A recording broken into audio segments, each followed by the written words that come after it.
Assalamualaikum warahmatullahi wabarakatuh. Salam sejahtera untuk kita semua. Perkenalkan, kami dari kelompok 5 yang beranggotakan pertama Septia Anggreni, yang kedua ada Hayanti, dan yang ketiga ada Alfonsa Gwingole, yang keempat ada Nindi Saputri, yang kelima ada Kreatia Raisi Pinjat, dan yang keenam ada saya Titik Sulistyorini, dan yang ketujuh ada Mika Esinega. Di sini kami akan mempresentasikan hasil diskusi kelompok untuk mata kuliah Bisnis Internasional. Bisnis internasional. Bisnis internasional itu adalah suatu bisnis di mana antar bangsa ataupun antar negara itu melakukan suatu penjualan ataupun suatu manufaktur di sebuah perusahaan yang bergerak di bidangnya masing-masing. Nah, dalam hal ini kita juga harus tahu untuk di lingkungan apa aja sih yang ada pada bisnis internasional. Nah, untuk lingkungannya sendiri ini yaitu bisa jadi salah satunya di lingkungan eksternal makro. Nah, untuk lingkungan eksternal makro ini biasanya terdapat yaitu lingkungan politik, lingkungan ekonomi, lingkungan budaya, lingkungan hukum, lingkungan perusahaan, dan juga dia teknologi. Nah, untuk itu pada lingkungan teknologi itu biasanya teknologinya mungkin sudah lebih canggih ataupun sudah upgrade ke yang lebih bagus. Nah, contohnya itu yaitu dengan media sosial ataupun sudah terjadi jaringan online. Nah, untuk itu pada lingkungan ekonomi. Nah, lingkungan ekonomi yang dimaksud ini adalah ya bisa jadi ini pasar lokal yang mungkin bisa dikuasai oleh suatu perusahaan untuk memasuki ekonomi ataupun layaknya sistem penjualan ataupun perdagangan di suatu negara tersebut. Nah, kemudian lingkungan hukum.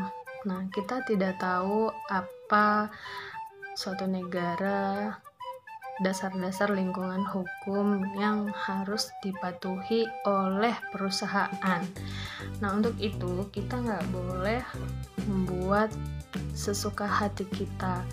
Nah, tentunya sebuah perusahaan sebelum bergerak ke negara lain, nah untuk itu dia harus mengerti yaitu seperti apa latar belakang hukum yang ada di sana. Apakah mungkin hukumnya bebas ataupun ada pasal-pasal yang harus kita patuhi. Nah, untuk itu juga di lingkungan budaya. Nah, lingkungan budaya ini kita nggak tahu nih budaya, contohnya mungkin budaya Amerika dengan budaya Indonesia itu sangat berbeda jauh. Nah, apabila negara Indonesia mau bekerja sama dengan negara Amerika, otomatis masyarakat di sana ataupun perusahaan harus mengetahui apa sih yang lagi booming atau bagaimana modernisasi perdagangan di negara Amerika tersebut. Nah, untuk itu juga kita juga harus mengetahui lingkungan eksternal makro ini. Pengertiannya dalam perusahaan adalah perusahaan itu bergerak sendiri ataupun perilaku suatu perusahaan tersebut tidak relatif bisa untuk bisa tergabung dengan lingkungan yang saya sebutkan tadi. Nah, untuk itu juga pada lingkungan eksternal mikro. Nah, di lingkungan eksternal mikro ini kita harus tahu seperti apa, yaitu pasar-pasar kecil ataupun pasar-pasar lokal di negara yang berbeda. Nah, apalagi mungkin penjualan ataupun apa yang bisa diperdagangkan dengan cepat dan tentunya minat masyarakat lebih banyak. Nah, untuk itu sendiri mungkin dari segi harga mungkin bisa masih terjangkau, dan itu membuat masyarakat lebih tertarik dan juga melihat kualitas dari produk tersebut. Nah, untuk itu juga di lingkungan internal. Lingkungan internal ini biasanya terjadi pada hanya lingkungan perusahaan saja. Nah, tidak bisa digabungkan dengan lingkungan eksternal makro ataupun lingkungan eksternal mikro. Nah, untuk itu di lingkungan internal itu perusahaan bergerak sendiri di lingkungan perusahaan, tidak bisa keluar ataupun negara lain masuk untuk di lingkungan internal tersebut. Nah, untuk itu